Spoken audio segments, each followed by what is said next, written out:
Hello everyone, कैसे हैं आप सब। मेरा नाम वैभव कौशिक है और आज हम उस सागर की बात करेंगे जिसको विश्व की सबसे बड़ी झील भी कहा जाता है, एक समंदर भी कहा जाता है और एक सागर भी कहा जाता है।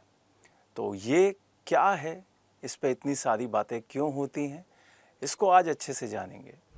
इस झील का नाम है कैस्पियन सी। इसको बहुत सारे लोग सागर का दर्जा देते हैं और बहुत सारे लोग इसको झील का दर्जा देते हैं। इससे कितने देशों की सीमाएं टच होती हैं, इसके आसपास कौन कौन से देश बहुत ज़्यादा एरिया टच करते हैं, ये सब कुछ अच्छे से जानेंगे और बारीकी से जानेंगे। तो चलिए स्टार्ट करते हैं इस सफ़र को, जिसमें हम देखते हैं कैस्पियन सी के बारे में सारी की सारी जानकारियाँ। सबसे पहले तो आपको पता होना चाहिए कि कैस्पियन सी के साथ कितने देशों की बाउंड्री टच होती है। तो उसमें संख्या आती है 5 देशों की बाउंड्री इस कैस्पियन सी के साथ टच होती है। अब वो कौन कौन से देश हैं, उनके नाम आपको याद होने चाहिए। सबसे पहला जो देश आता है उसका नाम दिखाई देगा कजाकिस्तान। कजाकिस्तान के बाद जो दूसरा देश आता है उसका नाम है तुर्कमेनिस्तान। तुर्कमेनिस्तान से आगे बढ़ेंगे तो ईरान। अब ईरान पे थोड़ा सा रुकेंगे क्योंकि ईरान के साथ बहुत सारे बच्चे कंफ्यूज हो जाते हैं। कंफ्यूज क्यों होते हैं? क्योंकि इसी के पास एक देश पड़ता है इराक। तो बहुत सारे बच्चे जब क्वेश्चन आता है तो वहाँ पे बहुत कंफ्यूज होते हैं, और कंफ्यूज इसलिए होते हैं क्योंकि इराक और ईरान थोड़ा एक ही जैसे सिमिलर साउंड कर रहे होते हैं। तो यहाँ पर ईरान है, ना कि इराक। फिर यहाँ से आगे बढ़ते हैं तो अज़रबैजान दिखाई देगा, और अज़रबैजान से जब आगे बढ़ जाएंगे तो आपको रशिया दिखाई देगा।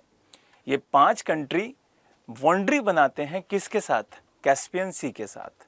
कैस्पियन सी को हिंदी में भी कैस्पियन सी ही कहा जा रहा होता है।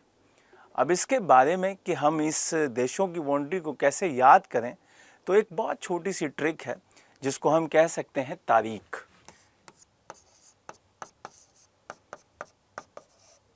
इस तारीख को याद कर लेंगे तो आपको 5 देशों के नाम भी याद हो जाएंगे। टी से आपको याद हो जाएगा तुर्कमेनिस्तान, फिर ए से आपको याद हो जाएगा अज़रबैजान, आर से याद हो जाएगा रशिया, आई से याद हो जाएगा ईरान, और के से याद हो जाएगा कजाकिस्तान। तो ये बहुत इजी है, आपको 2-3 बार इसको सुनना होगा, 2-3 बार इसको रिलेट करना होगा। अब इसके बारे में बहुत सारी जानकारियाँ और भी हैं जो कि आप तक पहुँचाना मेरी जिम्मेदारी है।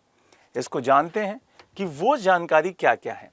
तो सबसे पहले आपको ध्यान देना होगा कि यह दुनिया का सबसे बड़ा अंतर्देशीय जल निकाय है। यहाँ से जब आगे बढ़ेंगे तो इसके बारे में, जैसा मैंने स्टार्टिंग में ही बोला, कि ये दुनिया की सबसे बड़ी झील है। इसके साथ साथ इसी को पूर्ण विकसित समंदर भी कहा जाता है। ये कुछ बातें बहुत इंपॉर्टेंट हैं जो कि आपको जाननी चाहिए। यहाँ से इसका प्राचीन नाम कास्पी लोगों के द्वारा लिया गया था, जो कि कभी पश्चिम में ट्रांस काकेशिया में रहते थे। ये यूरोप और एशिया के बीच में दिखाई देता है। तो आपसे पूछा जाएगा कि ये कौन से 2 कॉन्टिनेंट्स के बीच में दिखाई देता है, तो आपका आंसर रहेगा यूरोप एंड एशिया के बीच में। अगर क्षेत्रफल की एरिया वाइज देखा जाए तो ये दुनिया की सबसे बड़ी झील है। ये मोस्ट इंपॉर्टेंट पॉइंट आपके लिए रहेगा। इसका एरिया आपको याद करने के लिए ज़रूरत नहीं है, बस आप देख लीजिए कि ये यहाँ पे इतना दिखाई देता है। दूसरी चीज़ें अगर देखी जाएं जो कि इम्पॉर्टेंट हैं आपके लिए, रिवर वाला पॉइंट। अगर रिवर की बात की जाए कि रिवर इसमें कौन कौन सी गिरती हैं, तो आपका एक नदी हो जाएगी बोल्गा और एक नदी हो जाएगी यूराल। ये दोनों नदियाँ कैस्पियन सी में गिरती हैं, यहाँ से निकलती नहीं है, गिरती हैं। इनका एंड पॉइंट दिखाई देता है कहाँ पे? कैस्पियन सी में। कैस्पियन सी को प्राचीन मानचित्रों में कास्बिन कहा गया है। इसका मतलब जो इसका अदर नेम है वो क्या है? वो है कास्बिन। क्लियर है ये बात? और ईरान, क्योंकि मैंने बताया कि ईरान की भी बाउंड्री इससे टच होती है, तो ईरान में इसे क्या कहा जाता है? दरिया ए मांजदरान। ये इंपॉर्टेंट है कि ईरान में कैस्पियन सी को क्या कहा जाता है, तो आपका आंसर क्या हो जाएगा? दरिया ए मांजदरान। ये सारी चीज़ें आपके लिए बहुत इंपॉर्टेंट हो जाती हैं। और लास्ट में फिर से मैं आपका रिवीजन कराते हुए जाऊं कि इसके साथ कितने देशों की बाउंड्री टच होती है, क्योंकि यही क्वेश्चन आपके पेपरों में सबसे ज़्यादा पूछा गया है। तो आपका आंसर हो जाएगा कजाकिस्तान, तुर्कमेनिस्तान, ईरान, अज़रबैजान और रूस। इसको ट्रिक मैं बता ही चुका हूँ, तारीख।